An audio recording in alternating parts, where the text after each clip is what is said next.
একদিকে জুলাই সনদের গণভোট, অন্যদিকে জাতীয় নির্বাচন, সেটা একই দিনে হওয়া মানে ভালো হবে, সমীচীন হবে এবং সেই বিষয়েও মোটামুটি একটা ঐকমত্যের জায়গা তৈরি হচ্ছে।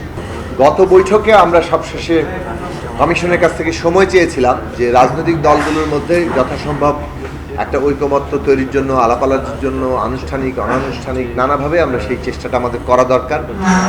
এবং ইতিমধ্যে এই সময়কালে আমরা অনেকগুলো দল নিজেরা বৈঠক করেছি আনুষ্ঠানিকভাবে, আবার অনানুষ্ঠানিকভাবে অনেক বৈঠক হয়েছে এর মধ্যে, এবং এই বৈঠক প্রক্রিয়াটা চলমান আছে। তো এর মধ্যে আজকে যখন ঐকমত্য কমিশন তাদের বৈঠক ডাকলেন, সেখানে আগেকার মতগুলোর উপরে আলোচনার সাথে সাথে আমরা যে জায়গাটাতে একটা জায়গায় পৌঁছেছি, সেই পৌঁছানোর জায়গাটা হচ্ছে যে আমরা মানে বলা চলে যে জুলাই সংস্কার কিংবা এই যে সংস্কার বাস্তবায়ন প্রক্রিয়া নিয়ে আমরা একটা ঐকমত্যের কাছাকাছি। এইটা আমরা জনগণের কাছে জানাতে চাই, কারণ আমরা মনে করছি, অন্তত আমাদের দিক থেকে আমাদের উপলব্ধি হয়েছে যে আমরা এই বাস্তবায়ন প্রক্রিয়া নিয়ে যে অনৈক্যতা তৈরি হচ্ছিল, সেই অনৈক্যতা দূর হয়ে একটা ন্যূনতম ঐক্যের জায়গায় অনেকটাই পৌঁছে যাচ্ছি। প্রথম বিষয় হচ্ছে যে আমাদের মধ্যে একটা আলোচনার জায়গা ছিল যে এই জুলাই জাতীয় সনদে যা কিছু আমরা গ্রহণ করেছি সেগুলো আগামী জনপ্রতিনিধিরা বাস্তবায়ন করতে বাধ্য থাকবেন কিনা, অর্থাৎ পরবর্তীতে সংসদ গঠিত হওয়ার পরে এটার কি নিশ্চয়তা থাকবে কিনা।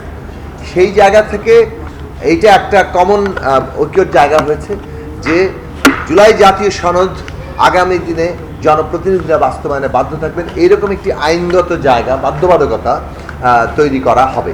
এ বিষয়ে একটা ঐকমত্যের জায়গা আছে।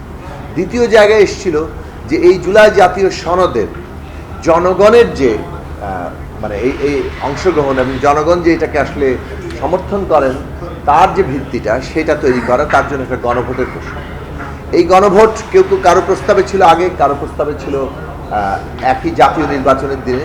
তবে মোস্টলি আমরা মনে করি যে জাতীয় নির্বাচনের দিনেই একই সাথে গণভোট হতে পারে এবং এই গণভোট মানে কি বলে যে এই আমাদের এই জুলাই জাতীয় সনদ বাস্তবায়নের প্রক্রিয়ার ক্ষেত্রে আমাদের যে সংকটটা, সেটার ক্ষেত্রে একটা আমাদের সকলের ঐকমত্যের জায়গা আসতে পারে। একটা কনসার্ন আছে যাতে কোনোভাবে জাতীয় নির্বাচনটা বাধাগ্রস্ত না হয়, ক্ষতিগ্রস্ত না হয় কিংবা কোনো সমস্যার মধ্যে না পড়ে। ফলে সেই বিবেচনাতেও একদিকে জুলাই সনদের গণভোট, অন্যদিকে জাতীয় নির্বাচন, সেটা একই দিনে হওয়া মানে ভালো হবে, সমীচীন হবে এবং সেই বিষয়েও মোটামুটি একটা ঐকমত্যের জায়গা তৈরি হচ্ছে। আমরা বলেছি যে আমাদের দিক থেকে আমাদের মত হচ্ছে যেগুলো বিষয়ে ঐকমত্য তৈরি হয়েছে সেই ঐকমত্য এবং কিছু নোট অফ ডিসেন্ট প্রশ্নে এই 15ই অক্টোবরের মধ্যে আরও আলোচনা করে যদি ঐকমত্য তৈরি করা যায় সেটা সবচেয়ে ভালো। ঐকমত্য অংশ সকলের জন্যই প্রযোজ্য, যারাই আগামী সংসদ হবেন, যারাই সংখ্যাগরিষ্ঠতা পাবেন, অথবা সংখ্যাগরিষ্ঠতার প্রয়োজন নেই, কারণ সেটা সকলে মিলেই এটা আশা করি যে সেখানে থাকছে। অন্যদিকে যেসব প্রশ্নে নোট অফ ডিসেন্ট আছে, ভিন্নমত আছে, সেই ভিন্নমতে প্রথম বৈঠকে আলোচনা হয়েছিল যে আর্টিকেল 70 ইয়াতে যে এখানে যে ভিন্নমতটা থাকছে সেই ভিন্নমতটা সকলেই তাদের যা প্রশ্নগুলো নিয়ে তাদের নির্বাচনী ইস্তেহারে দিবেন, যে দল সংখ্যাগরিষ্ঠতা পাবে, বিজয়ী হবে, তাদের প্রস্তাব অনুযায়ী সেই ভিন্নমতটা গৃহীত হবে। এক্ষেত্রে যদি কেউ সংখ্যাগরিষ্ঠতা না পায়, তখন পার্লামেন্টে এই বিষয়ে আলাপ আলোচনার মধ্য দিয়ে যে সমঝোতা হবে তার ভিত্তিতে ওই ভিন্নমতগুলো পাশ হবে। ফলে এই ক্ষেত্রেও একটা, যেহেতু জুলাই জাতীয় সনদের ভেতরে এই কথাটা লেখা আছে, ঐকমত্য অংশ এবং নোট অফ ডিসেন্ট অংশ মীমাংসার পথ, কাজেই জনগণ যখন গণভোটে এটাকে হ্যাঁ না দিচ্ছেন, তারা আসলে এর বৈধতা দিচ্ছেন এবং বাস্তবায়নের পদ্ধতি যে ভেতরে যেভাবে লেখা আছে সে অনুযায়ী বাস্তবায়ন হচ্ছে। তৃতীয় যে জায়গাটা আমরা বারবার ঐকমত্যের কথা বলেছিলাম যে এই বিষয়ে আমাদের একসাথে চিন্তা করা দরকার, সেই বিষয়ে আজকে অনেক অগ্রগতির জায়গা হয়েছে। বড় রাজনৈতিক দলগুলো এবং অন্যান্য পক্ষ তারা এটা দিকে আলোচনা করেছেন। সেটা হচ্ছে আগামী যে সংসদ গঠিত হবে, এই সংসদের ক্ষমতা কি হবে, এই সংসদ কি একটা কনস্টিটিউয়েন্ট পাওয়ার, মানে অর্থাৎ একটা সংবিধান কিংবা একটা মানে সেটা তৈরির ক্ষমতা পাচ্ছে কিনা, এই যে সংবিধানে আমরা মৌলিক সংস্কার করছি এবং আমাদের দেশে কোর্টের রেফারেন্সে একটা জিনিস এসছে যে এখানে একটা বেসিক স্ট্রাকচার বলে জিনিস আছে, যদিও এই সংবিধানে কোথাও লেখা নেই এটা একটা বেসিক স্ট্রাকচার, কিন্তু বেসিক স্ট্রাকচারের কথাটা একটা কোর্ট আদেশের মধ্যে দিয়ে এসেছিল।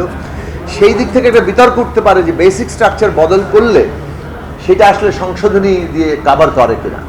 ফলে এই সংসদের যদি এইরকম কনস্টিটুয়েন্ট অর্থাৎ এই মৌলিক সংস্কার করার ক্ষমতা না থাকে তাহলে এটা টেকসই হবে না, এই কথাটা আমরা বারবার বলার চেষ্টা করছি। সেদিক থেকে আমাদের প্রস্তাব ছিল যে একটা এমন একটা